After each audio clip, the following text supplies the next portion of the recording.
We tend to imagine space as empty because we haven't looked hard enough yet, as if the silence is temporary, as if, once we travel farther or listen longer, the universe will eventually reveal itself as busy, populated, and alive.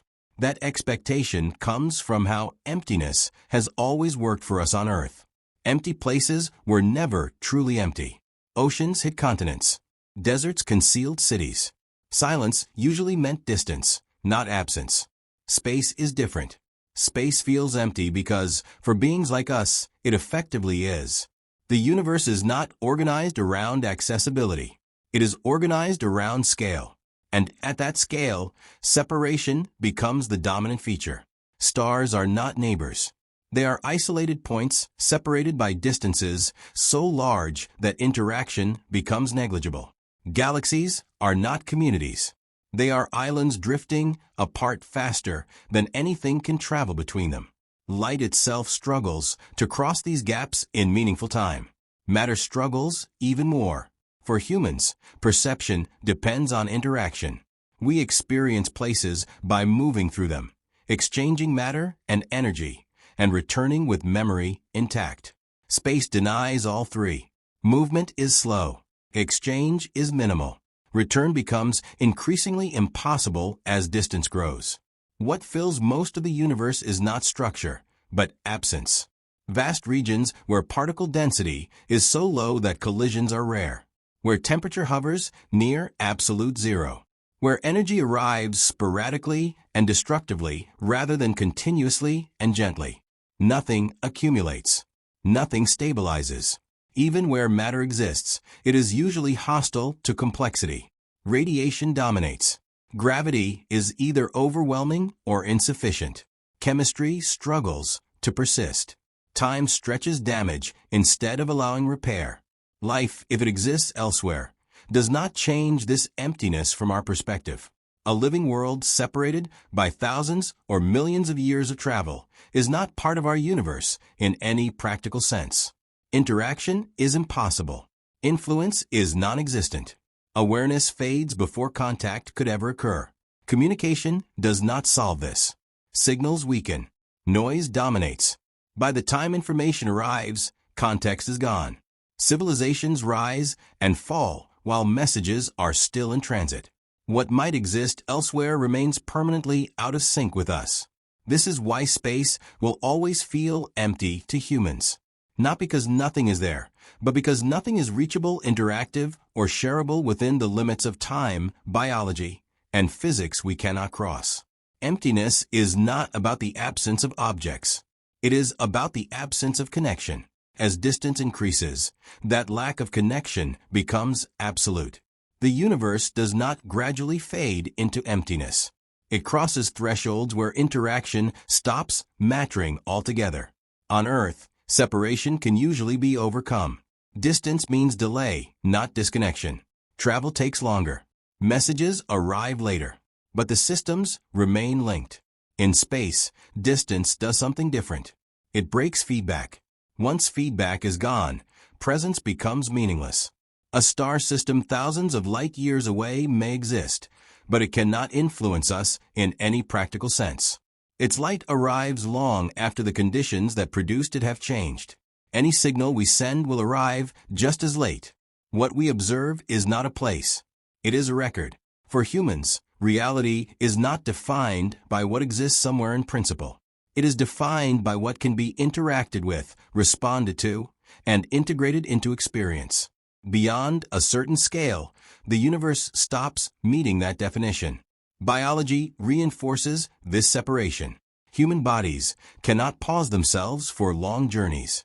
They age. They adapt. They degrade under radiation and isolation. The time required to cross interstellar distances is not neutral time. It is damaging time. The farther we imagine going, the less human the traveler becomes by the time they arrive. Technology does not fix this. Faster propulsion compresses distance only slightly relative to cosmic scales.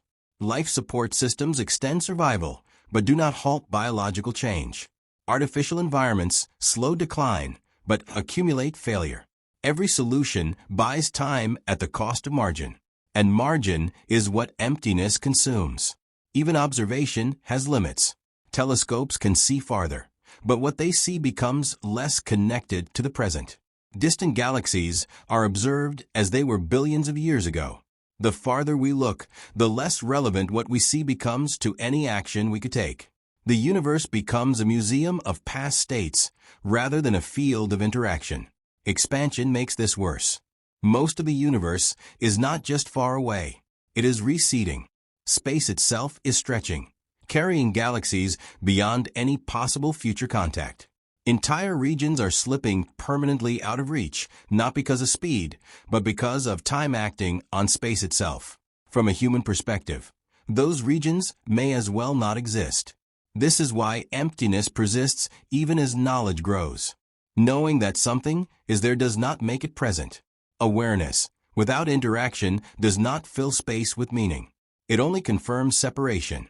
Once those separations are fully accounted for, the emptiness of space stops feeling temporary and starts feeling permanent. Not because the universe lacks structure or activity, but because almost all of it lies beyond the limits that make presence possible for us. For humans, space is not defined by coordinates. It is defined by reach. A place exists to us only if we can arrive, survive, interact, and return with continuity intact. Beyond a narrow region around Earth, those conditions collapse one by one. Distance stretches time beyond biological tolerance. Radiation accumulates. Systems degrade. Relevance fades. What remains is existence without participation. Even if life thrives elsewhere, it does so in isolation.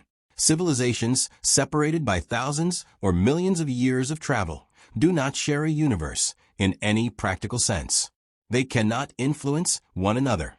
They cannot exchange culture, meaning, or response. They are not neighbors. They are strangers separated by time itself. The universe does not become more crowded as it grows larger. It becomes more disconnected.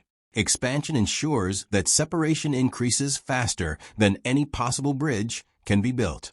Entire regions slip beyond the horizon of interaction, not violently, but quietly and forever. This is why exploration does not fill the universe with presence. Probes can travel.